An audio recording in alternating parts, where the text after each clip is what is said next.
Hola y bienvenidos a una nueva inmersión. Hoy tenemos sobre la mesa un material que, la verdad, me tiene fascinado solo por el nombre. Es un artículo científico del campo de la física cuántica que explora un concepto llamado ruletas cuánticas. Suena bien, ¿eh? A casino en el mundo subatómico. Totalmente. La misión que nos hemos marcado es bastante clara. Vamos a intentar desentrañar qué son exactamente, qué tienen que ver con la forma en que medimos el universo a escala atómica y, sobre todo, cómo una idea que suena casi a ciencia ficción, la extensión de Naimark, nos da una receta para medir un sistema cuántico sin destruirlo. Pues mira, la fuente de todo esto es un artículo que publicaron Carlo Sparacchiari y Matteo G. Paris. Y la verdad es que se meten en un jardín muy interesante. Intentan modelar qué pasa cuando la propia pregunta que le haces a un sistema cuántico es en sí misma aleatoria. Que ya es rizar el rizo. Bastante. Y esto, como veremos, no es solo un juego de matemáticos, tiene implicaciones muy reales. Y ese es el gancho, ¿verdad? Porque esto podría quedarse en una pizarra llena de ecuaciones, pero el artículo lo conecta con uno de los experimentos más famosos de la física, el aparato de Stern-Gerlach, pero dándole una vuelta de tuerca para que se parezca más a cómo funcionaría en un laboratorio de verdad, con sus imperfecciones y sus problemas. Así que, vamos a ello. Vamos. Vale, empecemos por el nombre, que es lo que más llama la atención. ¿Qué es exactamente una ruleta cuántica? Porque de verdad suena a Las Vegas. La analogía del casino no va tan mal encaminada. A ver, imagina que tienes un sistema cuántico, un qubit, y quieres medir una de sus propiedades, como la orientación de su spin. Normalmente, en los libros de texto, decides, voy a medir el spin en el eje Z. Y tu aparato mide el spin en el eje Z. Punto. De acuerdo, hasta ahí llego. Mides una cosa y obtienes un resultado probabilístico. Arriba o abajo, lo de siempre. Exacto. Pues ahora imagina que tu aparato de medida es un poco indeciso. Que antes de medir tiene varias opciones. Podría medir en el eje Z, o en el X, o en alguna dirección intermedia. La ruleta cuántica es simplemente un modelo en el que el aparato elige al azar qué propiedad va a medir cada vez, con una probabilidad concreta para cada opción. Como si antes de cada medición el aparato girara una ruleta interna para decidir qué pregunta va a hacer. Un momento. A ver si lo pillo. En cuántica siempre hablamos de que los resultados son probabilísticos. Pero aquí, ¿me estás diciendo que la propia medición, la pregunta en sí, es también aleatoria? Eso es un nivel de azar completamente nuevo para mí. Precisamente. Esa es la distinción clave. No es la respuesta del sistema lo que es aleatorio, que ya lo damos por hecho, es la pregunta. En la terminología del artículo tienes un conjunto de observables, que son las propiedades a medir, que ellos llaman XK. Y cada una tiene una probabilidad ZK de ser la elegida por la ruleta. Lógicamente, la suma de todas las probabilidades ZK tiene que dar 1. ¿Y esto matemáticamente cómo se come? Porque ya no puedes decir el estado colapsó a este resultado, si ni siquiera sabes qué estabas midiendo con certeza. Muy buena pregunta. No, ya no puedes usar el formalismo simple de los proyectores que se aprende al principio. Necesitas una herramienta más general, más potente, que se llama POVM. Son las siglas en inglés de medida con valor en operadores positivos.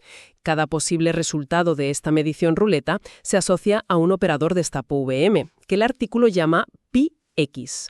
Y la forma de construirlo es muy intuitiva. Cada uno de estos operadores es una suma de los proyectores de las mediciones individuales, pero cada uno va multiplicado por la probabilidad de que esa medición fuera la elegida. Entiendo. Pero si cada resultado contiene una mezcla de todas las preguntas posibles, ¿no se pierde información? ¿No es como obtener una foto borrosa en lugar de una nítida? ¿Qué ganamos a cambio de esa borrosidad en la pregunta? ¿Es una forma fantástica de verlo? Sí, en cierto sentido, la información que obtienes sobre una propiedad específica es menos precisa, pero lo que ganas es una descripción estadística de un proceso más complejo. Y aquí viene una propiedad matemática que lo delata. En una medición normal, los operadores de los resultados son ortogonales. Si obtienes spin arriba, es imposible que a la vez obtengas spin abajo, pero los operadores πx de una POV, en general, no son ortogonales entre sí. Esa falta de ortogonalidad es la firma matemática de que tu resultado contiene información mezclada de varias preguntas posibles. Te está diciendo que tu foto es, efectivamente, una superposición de varias fotos nítidas. Ok, entiendo el concepto de la ruleta. Es como si el universo no supiera qué pregunta hacer. Pero suena a un constructo matemático. ¿Cómo se conecta esto con algo que podamos tocar? ¿O es que el artículo se queda solo en la teoría? Ahí es donde entra la joya de la corona del artículo, que se basa en un teorema potentísimo de la física matemática, el teorema de Neymark. Lo que dice este teorema, en esencia, es algo que parece magia. Cualquier medición generalizada que puedas imaginar, por compleja y abstracta que sea, descrita por una POVM, siempre se puede implementar como una medición estándar de las de toda la vida, pero en un sistema más grande. O sea que en lugar de un aparato de medida místico que gira ruletas, podemos construir un dispositivo físico con componentes normales que haga exactamente lo mismo. Eso sí que cambia las reglas del juego. Esa es la clave. Y el artículo no se queda en el teorema, describe la receta para construirlo. Es lo que llaman la extensión canónica de Neymark. Y la idea es elegantísima. Es una medición indirecta. En lugar de medir directamente nuestro sistema, que llamaremos A, le acoplamos otro sistema cuántico auxiliar, una especie de espía. El artículo lo llama sonda o ancilla. Llamémoslo sistema B. Para entenderlo, siempre uso una analogía. Es como si quisieras medir la temperatura de una gota de agua diminuta. Si metes un termómetro normal, que es enorme en comparación, lo enfrías o lo calientas y la medida no vale para nada. Destruyes el estado que querías medir. Claro. La estrategia indirecta sería acercar una partícula sonda muy sensible, dejar que interactúe con la gota a distancia por radiación térmica, por ejemplo, y luego medir solo la sonda. Lo que le haya pasado a la sonda te da la información de la temperatura de la gota, pero la gota sigue ahí, intacta. La analogía es perfecta, porque el proceso que describen es exactamente ese, en 3 pasos. Primero, preparación. Coges tu sonda o ancilla y la preparas en un estado inicial que conoces perfectamente. Segundo, interacción. Juntas el sistema original y la sonda y dejas que interactúen un instante. Esa interacción se describe con un operador unitario, U, y es el corazón del proceso. Es donde la información del sistema original se imprime en el estado de la sonda. Y el tercer paso es el truco final. El tercer paso es la medición. Y aquí está la magia. Haces una medición de las del libro, proyectiva, pero solo sobre la sonda. Al sistema original no lo tocas para nada. Y lo increíble, que es lo que prueba el artículo, es que las estadísticas de los resultados que obtienes en la sonda son idénticas a las que habrías obtenido con la ruleta cuántica abstracta directamente sobre el sistema original. Es matemáticamente indistinguible. Indistinguible, pero con una ventaja que lo cambia todo. El estado del sistema original no se ha destruido. Como no lo has medido, has sobrevivido a la interacción. Puedes volver a usarlo, enviarlo por un canal de comunicación cuántica, lo que quieras. Has conseguido la información de la ruleta sin pagar el peaje de destruir el estado. La idea de usar una sonda es genial, pero me suena increíblemente complicado. Tienes que diseñar esa interacción U a la perfección para que la sonda copie la información correcta sin romper nada. ¿Cómo se consigue eso en la práctica? Porque parece magia. Si el sistema es un qubit y la sonda es otro qubit, esa interacción U vive en un espacio matemático llamado SU4. Y si no recuerdo mal, eso significa que depende de 15 parámetros. Exacto, 15 parámetros reales. Intentar encontrar a ciegas los 15 números correctos para implementar una ruleta concreta sería una pesadilla computacional, un problema intratable. Y es aquí donde el artículo saca la artillería matemática pesada. Aquí viene el truco. Aquí viene el truco. Usan una herramienta que se llama la descomposición de Cartan para el grupo SU4. Es un método que permite coger ese operador de interacción tan complejo y partirlo en trozos mucho más simples. En esencia, lo que demuestra es que cualquier interacción global entre dos qubits se puede escribir como 3 cosas.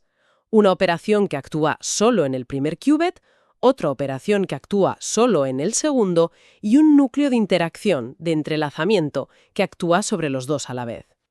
Y si no me equivoco, el artículo argumenta que esas operaciones locales, las que actúan sobre un solo qubit, en realidad no importan tanto. No importan en el sentido de que las puedes absorber. Puedes conseguir el mismo efecto que una de esas operaciones locales, simplemente preparando la sonda en un estado inicial ligeramente diferente o haciendo la medición final sobre la sonda en una base ligeramente girada. Así que a efectos prácticos no necesitas calcularlas. Toda la complejidad se destila en ese núcleo de interacción central. O sea que pasamos de una pesadilla de 15 parámetros, que suena que necesitarías un superordenador durante semanas, a solo ese núcleo.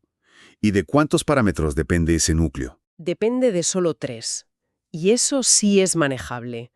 Es lo que hace que esto pase de ser una curiosidad teórica a algo que alguien podría, de verdad, intentar construir en un laboratorio.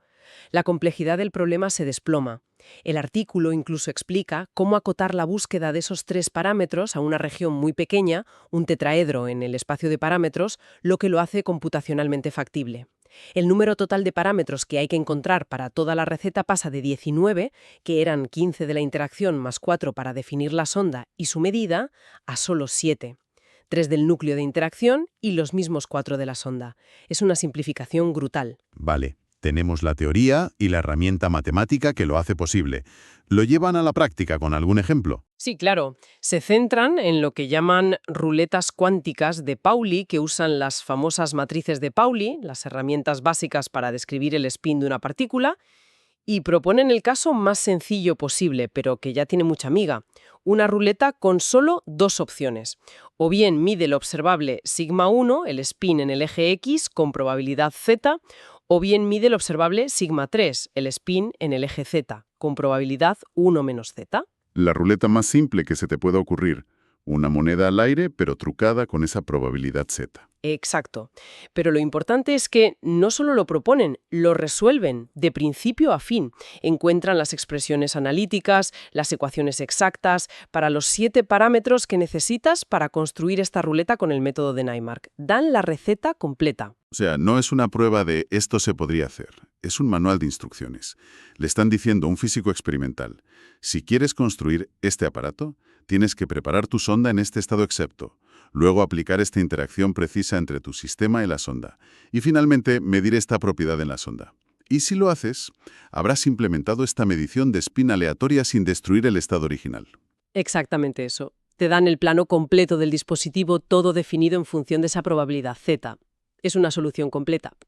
Y con esto llegamos a la conexión con el mundo real, la que prometimos al principio. El experimento de Stern-Gerlach.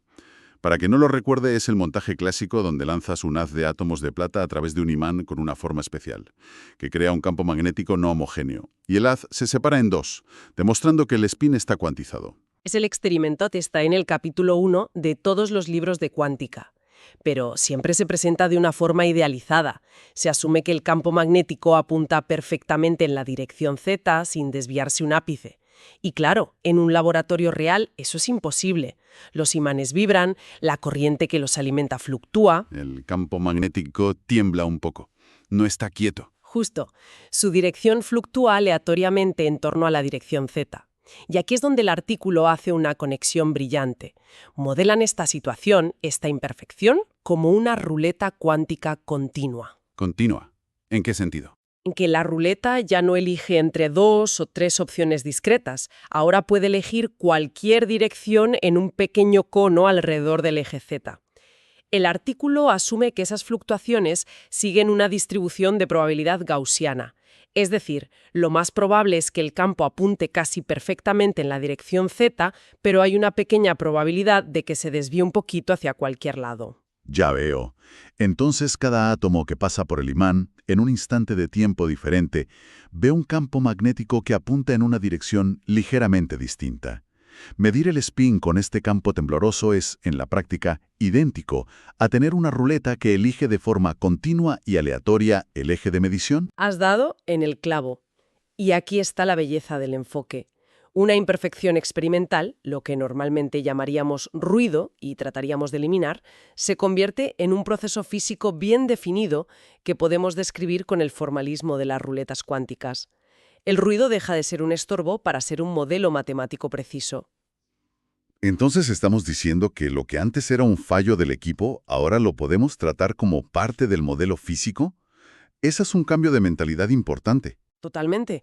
Y, como antes, no se quedan en la descripción. Van hasta el final. Primero, calculan la POVM que describe esta ruleta continua, que implica hacer una integral sobre todas las posibles desviaciones del campo, ponderadas por esa distribución gaussiana. Y luego, el paso final. Encuentran la extensión canónica de Naimark para esa POVM. Proporcionan el modelo de un aparato ideal, un sistema de 2 qubits con una interacción fija y sin ningún campo magnético que tiemble, que se comportaría de forma estadísticamente idéntica al experimento real y ruidoso. Y, por supuesto, preservando el estado de los átomos. Es increíble. Es como un traductor. Te dice, tu experimento ruidoso y destructivo de Stern-Gerlach es equivalente a este otro experimento ideal y no destructivo que puedes construir con 2 qubits. Es un cambio de perspectiva muy potente. Sí, lo es. Bueno, después de este recorrido, creo que toca recapitular. Si tuviéramos que destilar las ideas clave de este artículo, ¿con qué nos quedaríamos? Yo lo resumiera en 4 puntos. El primero es el concepto en sí. Las ruletas cuánticas.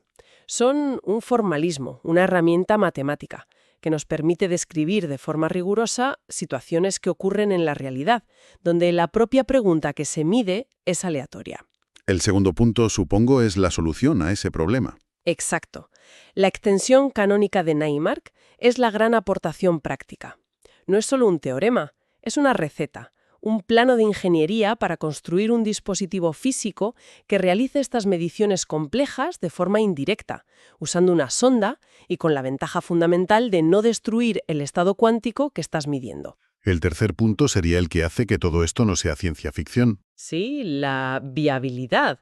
El uso de herramientas matemáticas potentes, como la descomposición de Cartan, es lo que hace que un problema que parece intratable con 15 o más parámetros se simplifica hasta un punto en el que se puede resolver de verdad incluso con lápiz y papel en algunos casos. ¿Y el cuarto y último punto? La conexión con el mundo que podemos ver y tocar. Efectivamente, que todo este formalismo abstracto tiene una aplicación directa e inmediata para modelar de forma más fiel y realista experimentos que llevan un siglo con nosotros, como el de Stern-Gerlach.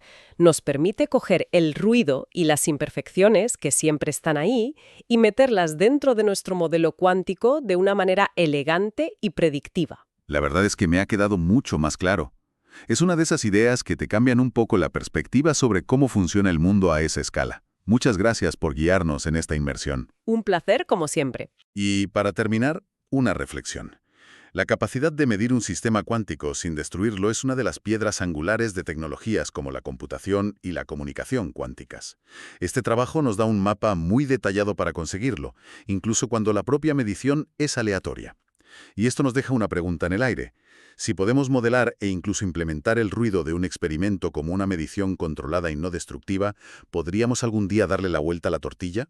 ¿Podríamos usar esas fluctuaciones no como un error a evitar, sino como una nueva herramienta para controlar o extraer información de los sistemas cuánticos de forma deliberada y sutil?